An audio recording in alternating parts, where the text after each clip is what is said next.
ഇന്ത്യക്ക് ആരായിരുന്നു ഖമേനി? അറിയില്ലെങ്കിൽ ചരിത്രം നമുക്ക് വായിച്ചു നോക്കാം. ഇറാൻ ഇന്ത്യയുടെ പരമ്പരാഗത സുഹൃത്താണ്. പാകിസ്ഥാനെതിരെ എപ്പോഴും ഇന്ത്യയെ സഹായിച്ച രാജ്യം. കാശ്മീർ വിഷയത്തിൽ ഇന്ത്യക്ക് അനുകൂലമായി വോട്ട് ചെയ്ത രാജ്യം. ഊർജ മേഖലയിൽ ഇന്ത്യക്ക് സുരക്ഷ നൽകിയ രാജ്യം. ഇന്ത്യക്ക് വില കുറഞ്ഞ എണ്ണ നൽകിയ രാജ്യം. ഓർമ്മകൾ ഉണ്ടായിരിക്കണം. ഇറാന്റെ കരുത്തുറ്റ ആത്മീയ രാഷ്ട്രീയ നേതാവ് ആയത്തുള്ള അലി ഖമേനിയുടെ വിയോഗം ലോകത്തെ അമ്പരപ്പിച്ചിരിക്കുകയാണ്. സാമ്രാജ്യത്വ ശക്തികൾക്ക് മുന്നിൽ തലകുനിക്കാത്ത ഇറാന്റെ പോരാട്ട വീര്യമായിരുന്നു അദ്ദേഹം.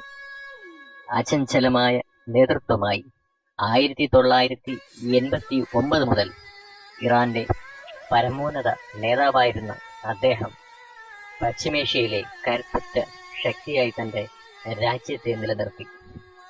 വെല്ലുവിളികൾക്കെതിരെയുള്ള പോരാട്ടത്തിൽ പതിറ്റാണ്ടുകളോളം നീണ്ട ഉപരോധങ്ങളെയും അന്താരാഷ്ട്ര സമ്മർദ്ദങ്ങളെയും അതിജീവിച്ച് അദ്ദേഹം തന്റെ നിലപാടുകളിൽ ഉറച്ചു നിന്ന ധീര നേതാവ്. അമേരിക്കൻ ആക്രമണത്തിൽ കൊല്ലപ്പെടും എന്ന് പ്രഖ്യാപിച്ചുകൊണ്ട് കളത്തിൽ ഇറങ്ങി തന്നെയാണ് രക്തസാക്ഷിത്വം വഹിച്ചത്.